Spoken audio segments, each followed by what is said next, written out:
आदाब, नमस्कार। आप देख रहे हैं आईएनएन चैनल। मैं हूं शेख अहमद अली। इस न्यूज़ बुलेटिन में आइए नजर डालते हैं दिन भर की बड़ी खबरों पर।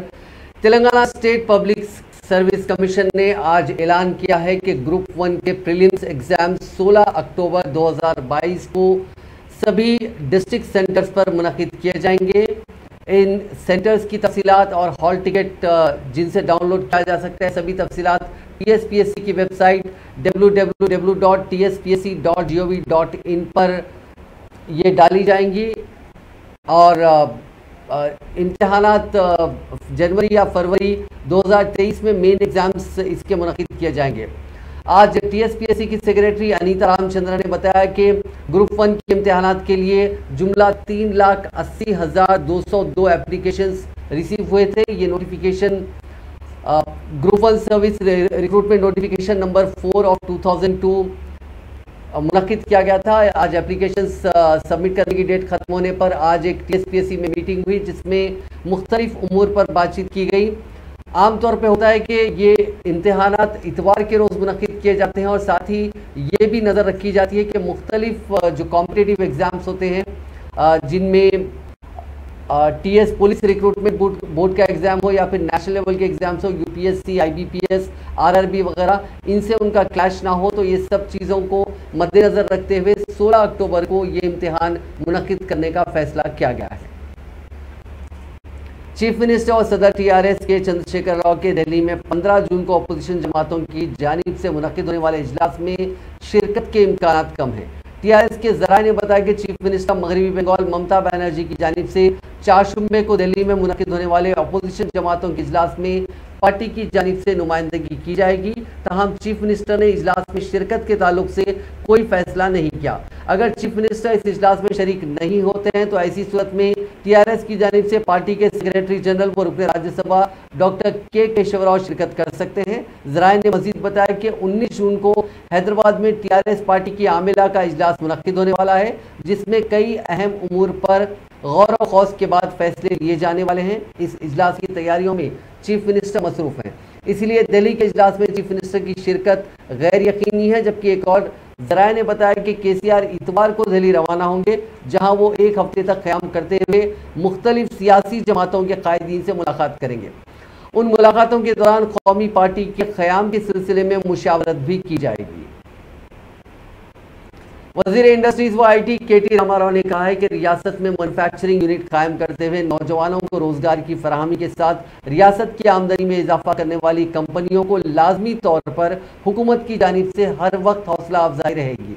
उन्होंने कहा कि रियासत में सरमायाकारी करने वालों और मैन्युफैक्चरिंग यूनिट कायम करने वालों के लिए हुकूमत ने क़ब्ल ही कई पॉलिसियों को मुतारिफ किया है। उन्होंने आज हाईटेक सिटी के हुडा टेक्नो एनक्लेव में Johnson controllers India private limited की जानिब से कायम करदा ON ब्लू इनोवेशन सेंटर का इफ्तिताह किया। इस मौके पर मुनक़दा तकरीब से खिताब करते हुए KTR ने कहा कि हिंदुस्तान में टैलेंट रखने वाले मुलाजिमीन की किल्लत नहीं है। यहाँ के नौजवानों में हर शोबे में काफ़ी टैलेंट पाया जाता है, सिर्फ उनकी सलाहियतों को इस्तेमाल करने की ज़रूरत है।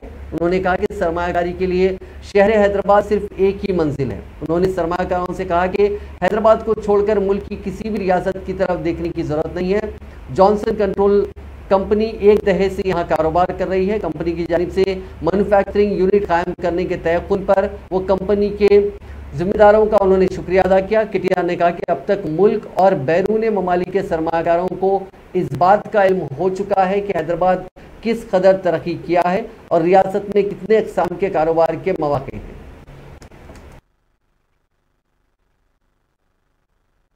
On all the success, compliments on becoming a grandfather as well. And just also wanted to quickly share. We had a very exciting discussion. You know, Dave and the entire team was briefing us on the large ambitions for India and how they'd want to do more in India and particularly in Hyderabad and Telangana. So we were offering him some opportunities. We were telling him how Telangana is in the process of building the world's largest innovation campus, where T-Hub, T-Works and Image Tower, all of them would be housed in a single location, all would be co-located. So maybe Johnson Controls could participate in that.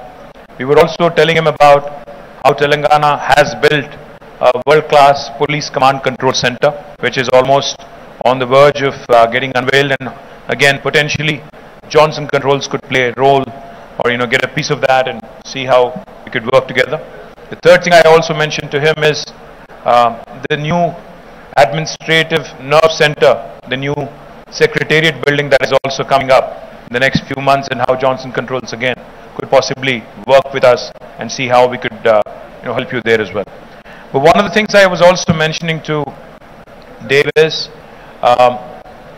India is a large market. India as a country is about 1.4 billion people with a large affluent middle class of more than 400 million people, and India is a country that is growing and growing fast. What we ought to be looking at is also the larger in the larger context of India, not just Hyderabad and Telangana, but we also need to start looking at opportunities across various Indian states, various Indian cities, all the business opportunities that is. And I'm very confident, Dave, that with the kind of focus you have, with the kind of team you have, I'm sure the opportunities are plenty and they're up for the grabs. But I think what's important and what's रियासती governor doctor Tamilisai Soundararajan ने राजभवन में world blood donors day के मौके पर खून के अतिये के camp का इफ्तिताह अमल में लाने के बाद खिताब करते हुए बताया कि उन्होंने राजभवन में दीपावली, नया साल, बतकम्मा और बोनाल के मौके पर रेड क्रॉस के ताउन से ब्लड डोनेशन के कैंप्स का इनेकाद अमल में लाया। उन्होंने बताया कि ये बात बहैसियत गवर्नर नहीं बल्कि डॉक्टर की हैसियत से वाज़े कर रही हैं कि खून का अतिया देने वालों को किसी किस्म का नुकसान नहीं होता, बल्कि इसके अतिये से दूसरे की जान भी बचाई जा सकती है।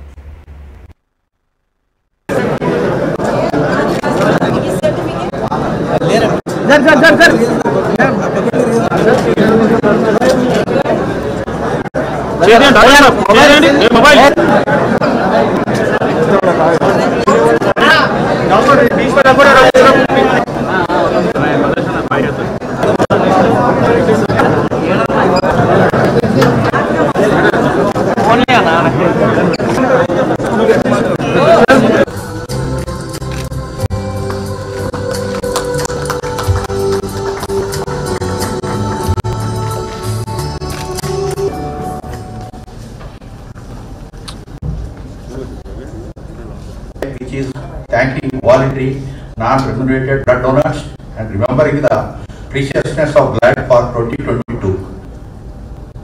Red Cross activities are, because of you, we play a facilitating role.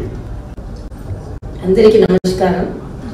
And celebrating World Blood Donor Day and celebrating days like World Red Cross Day is life supportive, and really we have to appreciate every one of them who takes part in these celebrations. And I appeal all the collectors, let us all together take the message of service to the people and appeal them, because as leaders of the concerned districts of the Red Cross, you should take the message of blood donation to each and everyone in the state of Telangana.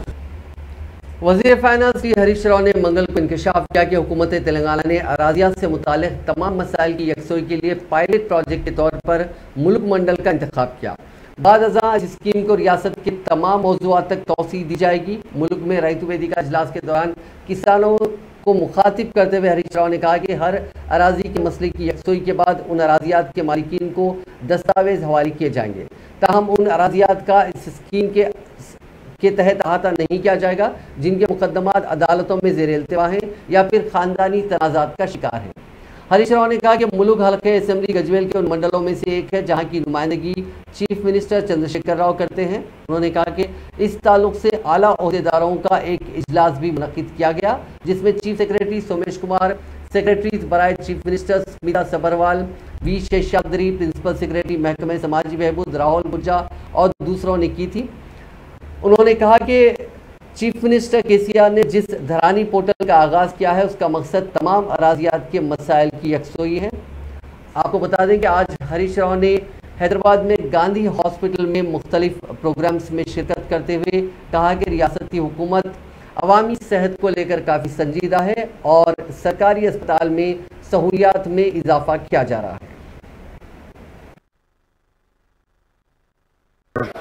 మన తల్లిదండ్రులు రక్తాన్ని పంచి మనకు జన్మనిస్తే మనమేమో ఇంకొకరికి మన రక్తాన్ని ఇచ్చి పునర్జన్మనిస్తా ఉన్నాం. మీరందరూ కూడా తల్లిదండ్రులు తమ రక్తాన్ని పంచి మనకు జన్మనిస్తే మీరు మీ రక్తాన్ని ఇచ్చి ఇంకొకరికి పునర్జన్మనిచ్చినటువంటి మహనీయులు ఈ వేదిక ముందు కూర్చున్నటువంటి మీరందరూ కూడా.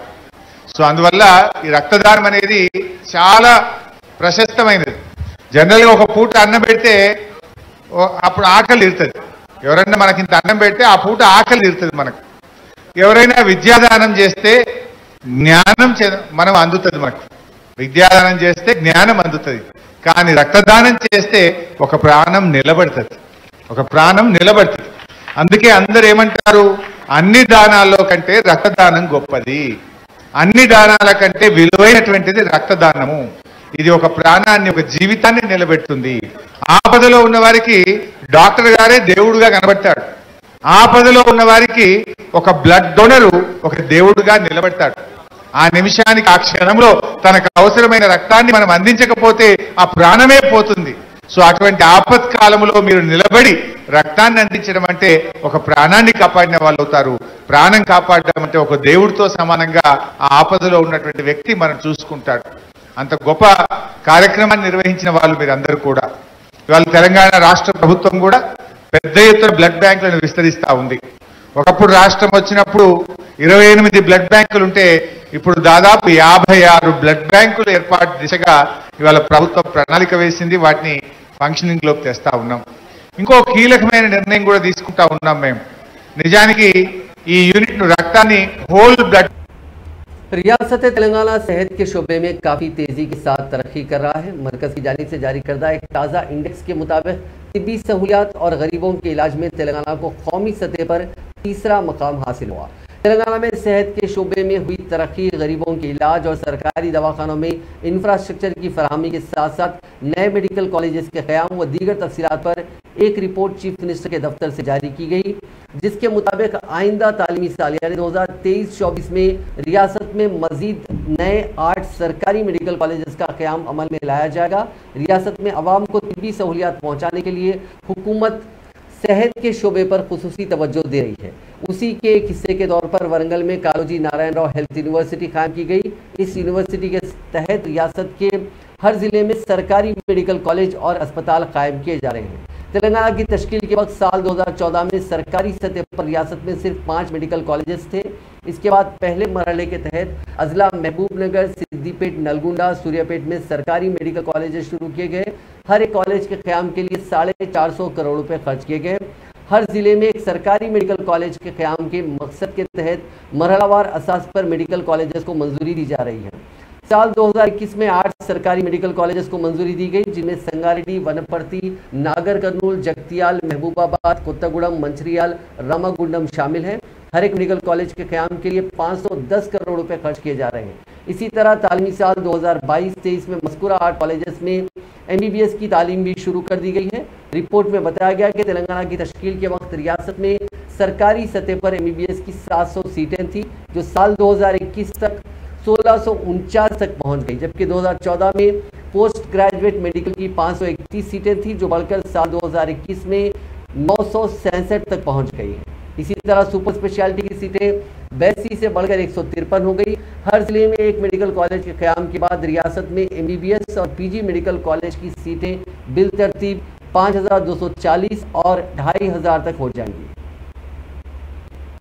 रियासती हुकूमत ने निज़ामाबाद जिले के बालकुंडा हल्का असेंबली में मजीद 7 नए चेक डैम्स की मंजूरी अमल में लाते हुए जियो जारी किया है। बालकुंडा हल्का असेंबली के पेद्दावागू पर 4, कोपुलावागू पर 3 चेक डैमों की तामीर के लिए तकरीबन 57 करोड़ 8 लाख तखमीनी लागत की इंतजामी मंजूरी दी गई। जिले से वाबस्ता रियासती वजीर वी प्रशांत रेड्डी ने यह बात बताई। बालकुंडा के किसानों को फायदा पहुंचाने 7 चेक डैमों की मंजूरी अमल में लाने पर किसानों की जानिब से चीफ मिनिस्टर चंद्रशेखर राव से रियासती वजीर ने इजहार तशक्कुर किया।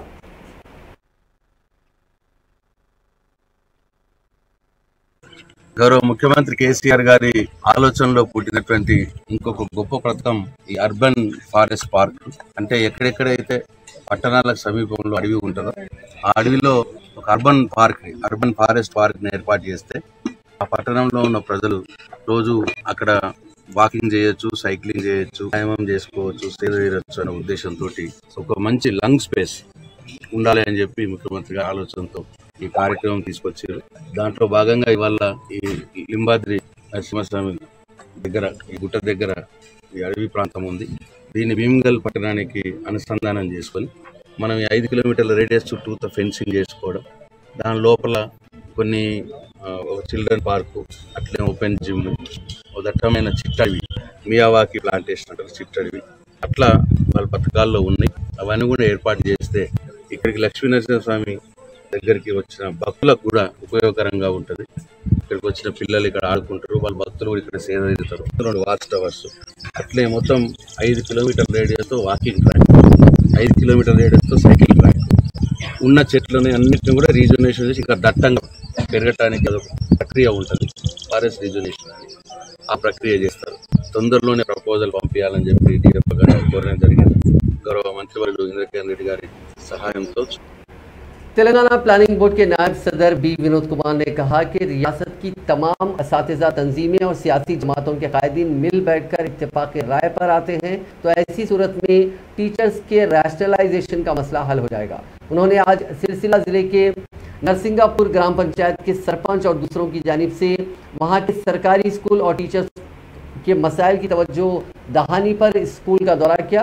इस मौके पर विनोद कुमार ने district education officer Radha Kishan, जिला परिषद के सीईओ गौतम रेड्डी और बोइनपल्ली मंडल के अवामी मुंतखबा नुमाइंदों के साथ मिलकर स्कूलों, टीचर्स और तुलबा के मसाइल पर तबादला ख्याल किया। इस मौके पर ओहदेदारों ने विनोद कुमार को सिलसिला जिले में वाक़े सरकारी स्कूलों और उसमें काम करने वाले टीचर्स और तुलबा की तफसीलात से वाकिफ करवाया।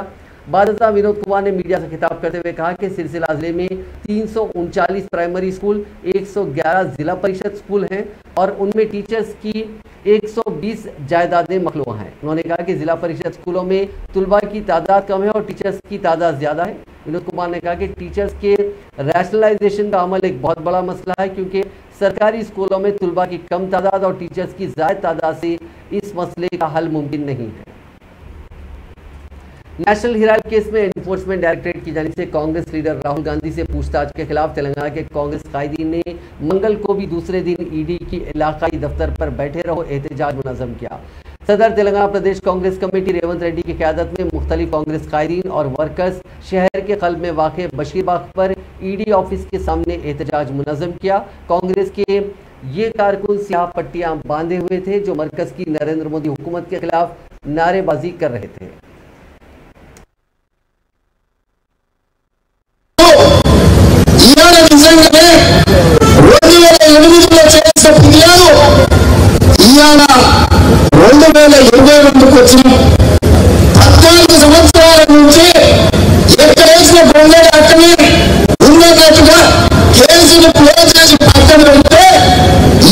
కేసును తెరమీదకి తీసుకొచ్చింది. తెరమీదకి తీసుకొచ్చి నిన్నటి నిన్న రాహుల్ గాంధీ గారు ఈ ఆఫీస్ పిలిపించి 11 గంటల నుంచి రాత్రి 11 గంటల వరకు కూర్చోబెట్టి నేను అడుగుతున్న నరేంద్ర మోడీ, అమిత్ షా గారు, మీ అధికారం శాశ్వతం అనుకుంటున్నారా? మీ అహంకారంతో, మీ దుర్మార్గంతో రాహుల్ గాంధీ గారిని అంతరాత్రి వరకు ఈడీ ఆఫీస్ లో కూర్చోబెడతారా? ఒక విచారణ కోసం ఒక పార్లమెంట్ సభ్యుని కాంగ్రెస్ పార్టీ అధ్యక్షులు పిలిపించి ఈ రకంగా మీరు అవమానిస్తారా? మీరు పిలిచింది విచారణకే కదా, వారి దోషిగా నిరూపితం కాలేదు కదా. విచారణ పెంచినప్పుడు ఈడీ అధికారుల ఆఫీసు సమయంలో 10 గంటల నుంచి 5 గంటల లోపల విచారణ ముగించాలి. 5 కాకపోతే 6 గంటలకైనా రాహుల్ గాంధీ గారిని ఇంటికాడ ఇచ్చిపెట్టాలి. అట్లా కాకుండా వాళ్ళ తల్లి సోనియా గాంధీ గారి ఆరోగ్యం బాగాలేదు, హాస్పిటల్లో ఉంటే తల్లి దగ్గరికి వెళ్లాల్సిన బిడ్డను అర్ధరాత్రి వరకు విచారణ పేరు మీద వేధించే కుట్ర तेलंगाना पुलिस ने चीफ मिनिस्टर चंद्रशेखर राव की मुबैना अहानत के लिए मंगल को बीजेपी के मजीद 2 कायदीन को गिरफ्तार कर लिया और पार्टी के रियासती सरबराह बंडी संजय कुमार को नोटिस जारी की गई है। पुलिस ने रानी रुद्रम्मा और डी एलन्ना को गिरफ्तार कर लिया। बीजेपी के रियासती सदर बंडी संजय कुमार को नोटिस जारी करते हुए उनके खिलाफ दर्ज केस के सिलसिले में पुलिस ओहदेदार के रूबरू हाजिर होने का मशवरा दिया गया, जो रुकने पार्लियामेंट भी है। 10 जून को पुलिस ने बीजेपी लीडर जय बालकृष्णा रेड्डी को गिरफ्तार किया था और एक अदालत ने उन्हें उसी दिन जमानत पर रिहा कर दिया था। रचागुंडा पुलिस कमिश्नरेट के तहत हयातनगर पुलिस स्टेशन में बंडी संजय, बालकृष्णा रेड्डी और दूसरों के खिलाफ मुकदमा दर्ज किए गए हैं। 2 जून को यौम तासीस तेलंगाना के मौके पर बीजेपी की कल्चरल टीम की जानिब से मुनक्किदा एक तकरीर के दौरान नफरत अंगेज तकरीर के जरिए तशद्दुद को उकसाने की दफात के तहत ये केस दर्ज किया गया था। हैदराबाद में 2 जुलाई से मुनक्किद होने वाले 2 रोज़ा बीजेपी के कौमी आमला के इजलास की तैयारियां जोरों पर चल रही हैं। ये इजलास शमशाबाद के नोवेटल होटल में मुनक्किद होने वाला है। इस इजलास के दौरान तेलंगाना बीजेपी ने एक भारी जलसे आम का मंसूबा भी तैयार किया है, जो इम्कान है कि 3 जुलाई को मुनक्किद हो सकता है। ये जलसे आम सिकंदराबाद के परेड ग्राउंड में मुनक्किद करने का इम्कान है, जिसमें वज़ीर आज़म नरेंद्र मोदी के अलावा वज़ीर दाखिला अमित शाह और बीजेपी के कौमी सदर JP नड्डा व दीगर मरकजी वज़रा और बीजेपी के अहम कायदीन खिताब करेंगे। ज़राए ने मजीद बताया कि इब्तिदा में बीजेपी की कौमी क़यादत ने हैदराबाद में नरेंद्र मोदी और अमित शाह के रोड शो के मंसूबे को सामने लाया था। आमिला के इजलास के दौरान उन दोनों कायदीन के रोड शो के जरिए पार्टी की तशहीर का मंसूबा बनाया गया था। ताहम तेलंगाना बीजेपी के कायदीन ने रोड शो के बजाय जलसे आम मुनक्किद करने की तजवीज़ पेश की। जलसे आम के इनेकाद की तजवीज़ को बहुत जल्द मंजूरी देने का इम्कान है। इसी दौरान तेलंगाना बीजेपी उमूर के इंचार्ज तरुण चुग आज हैदराबाद पहुंचे, जहां उन्होंने कौमी आमिला के मुजवज़ा इजलास की तैयारियों के सिलसिले में बंडी संजय और रुकन राज्यसभा डॉक्टर के लक्ष्मण के साथ मुशावरत की। बताया गया कि कौमी आमिला के इजलास में मरकजी वज़रा के अलावा बीजेपी ज़ेर इख्तिदार वाली रियासतों के 18 चीफ मिनिस्टर्स और तमाम रियासतों के बीजेपी सदूर इस इजलास में शिरकत करेंगे। तकरीबन 400 मंदूबीन के क़याम और ताम का इंतज़ाम किया जाएगा। इसके लिए मुख्तलिफ कमेटियाँ तश्कील दी गई हैं। बीजेपी कायद व रुकन असम्बली ईटला राजेंद्र ने कहा है कि उन्होंने पार्टी तब्दील नहीं की, बल्कि TRS क़यादत ने ही उन्हें पार्टी से निकाल दिया। सिद्दीपेट में मीडिया से बात करते हुए राजेंद्र ने कहा कि तेलंगाना तहरीक के दौरान KCR का जो रवैया था, आज चीफ मिनिस्टर बनने के बाद उनका रवैया काफ़ी तब्दील हो गया। TRS पार्टी सिर्फ दौलतमंदों की पार्टी में तब्दील हो गई।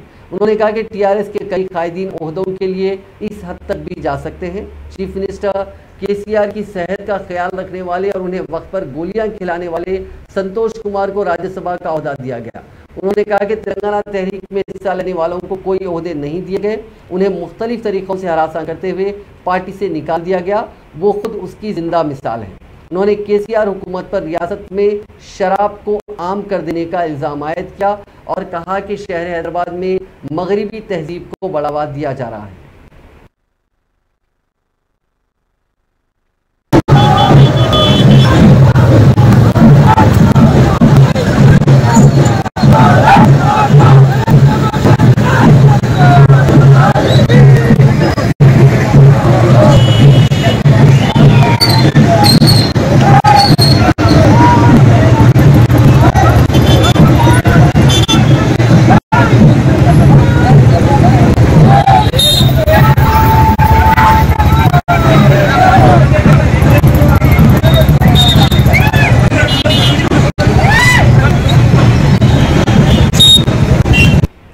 CPI के कौमी सेक्रेटरी नारायणा ने कहा कि बीजेपी की तकसीम की सियासत से मुल्क में फ़िरका वाराना तशद्दुद में इजाफा हो रहा है, जिसके नतीजे में मुल्क का सेकुलरिज्म खतरे में पड़ गया है। CPI के इजलास से खिताब करते हुए नारायणा ने तशवीश का इजहार किया कि आए दिन मुल्क में किसी एक मकाम पर SC ST कबायलियों, गिरिजनों और अक़लियतों पर हमले हो रहे हैं। उन्होंने मोदी हुकूमत पर इल्ज़ाम लगाया कि वह हिंदुस्तानी तहजीब को ख़त्म करते हुए अखंड हिंदू देश में तब्दील करने की कोशिश कर रहे हैं। इसके लिए दस्तूर और दस्तूरी इक़दार को नुकसान पहुंचाने की साजिश की जा रही है। सवाल करने वालों के खिलाफ गद्दारी का मुकदमा या फिर ED और CBI के जरिए हरासा किया जा रहा है। उन्होंने कहा कि मरकज़ की मुखालिफ अवाम पॉलिसियों के खिलाफ कौमी सतह पर अवामी तहरीक शुरू की जाने वाली है। उन्होंने कहा कि 4 से 7 सितंबर शमशाबाद में CPI की महासभा मुनक्किद होगी। Telangana government contract junior degree and polytechnic faculty association ने आज इंटरमीडिएट कमिश्नर ऑफिस के रूबरू एक धरना देते हुए कॉन्ट्रैक्ट मुलाजिमीन को फौरी रेगुलराइज करने का मुतालबा किया। एसोसिएशन के जिम्मेदारों ने मीडिया से बात करते हुए कहा कि रियासती हुकूमत कॉन्ट्रैक्ट टीचर्स को रेगुलराइज करने को लेकर संजीदा है, लेकिन कुछ आला ओहदेदार कॉन्ट्रैक्ट मुलाजिमीन की फहरिस्त हुकूमत के हवाले नहीं कर रहे हैं, जिसकी वजह से उन कॉन्ट्रैक्ट टीचर्स के रेगुलराइजेशन में ताख़ीर हो रही है और उनके साथ नाइंसाफ़ी हो रही है।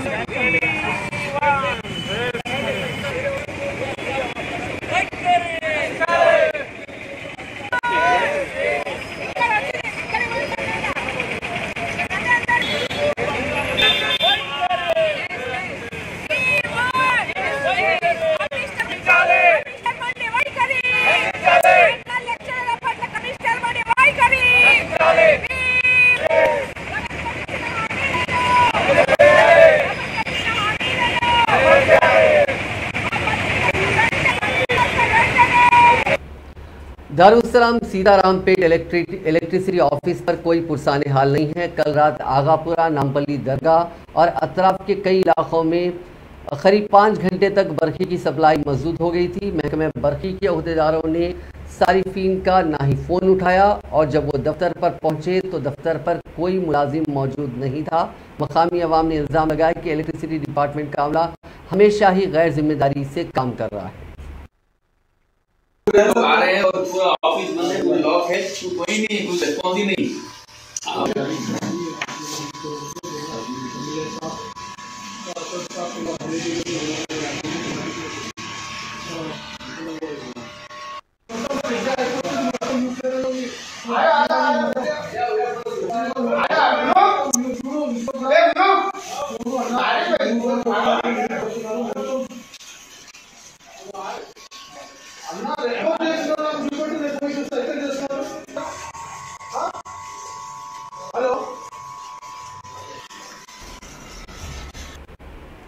तेलंगाना में जुनूब मगरबी मानसून की आमद के साथ ही महकमे मौसमियात ने आने वाले 4 दिन के दौरान रियासत के तकरीबन कई अजला में बारिश की पेशकयासी की है। यहाँ जारी करदा बुलेटिन में कहा गया कि 15, 16, 17 और 18 जून को अजला जगतियाल, राजन्ना सिलसिला, करीमनगर, हैदराबाद समेत कई अजला में मूसलाधार बारिश का इम्कान है। कई अजला में मुख्तलिफ मकामात पर 30 से 40 किलोमीटर फी घंटे की रफ्तार से तेज़ हवाएं चलने की भी पेशकयासी की गई है। जबलपुर में 2 साल के बच्चे के साथ घर में काम करने वाली आया की हैवानियत का दिल दहला देने वाला वीडियो सामने आया है। वीडियो में देखा जा सकता है कि भूख से बिलखते मासूम को एक आया पहले चांटे मारती है और फिर पीठ और पेट में घूंसे बरसा रही है। इस खातून की हैवानियत यहीं ख़त्म नहीं होती। आया कभी रोते हुए बच्चे के बाल खींचती है तो कभी पलंग पर बैठे मासूम का गर्दन पकड़कर बिस्तर पर पटक देती है। इसके बाद बच्चे की तबीयत बिगड़ गई। आया की पूरी करतूत घर में लगे सीसीटीवी कैमरे में कैद हो गई। मामला जबलपुर के माडोताल पुलिस स्टेशन के स्टार सिटी का है। पुलिस ने इक़दाम क़त्ल का केस दर्ज करते हुए इस खातून को गिरफ्तार करके जेल भेज दिया है। शहर के इलाके आसिफ नगर में कल रात उस वक्त अफरा तफरी मच गई जब गांजे का नशा करने वाला एक नौजवान ने सड़क से गुजरने वाली गाड़ियों के साथ साथ पुलिस की गाड़ी को भी नुकसान पहुंचाया और शट उतारकर पुलिस की गाड़ी पर चढ़ गया। तफसीलात के मुताबिक कल रात करीब 12:30 बजे आसिफ नगर पुलिस को फोन पर इतला मिली थी कि 4 नौजवान आपस में झगड़ा कर रहे हैं। इतला मिलते ही पुलिस मुलाजिमीन रक्षक गाड़ी में मकाम वाक़या पर पहुंचे, जहां गांजे के नशे में धुत अजय सिंह ने हंगामा खड़ा कर दिया। उसने सड़क से गुजरने वाले बाज ऑटोज के शीशों को नुकसान पहुंचाया और हंगामा आराई करते हुए मकामी अफराद और सड़क से गुजरने वालों को खौफजदा कर दिया। मुलाजिमीन पुलिस जब वहां पहुंचे तो जमा हुजूम को ये मुंतशिर कर रहे थे कि अचानक अजय ने शर्ट उतार दिया और वो पुलिस की रक्षक गाड़ी पर चढ़ गया। वो जैसे ही गाड़ी पर चढ़ गया, ड्राइवर ने गाड़ी आगे बढ़ा दी, ताहम वो नीचे नहीं उतरा। बाद मुलाजिमीन पुलिस ने हल्की से ताकत का इस्तेमाल करते हुए मुलजिम को पकड़ने में कामयाबी हासिल की।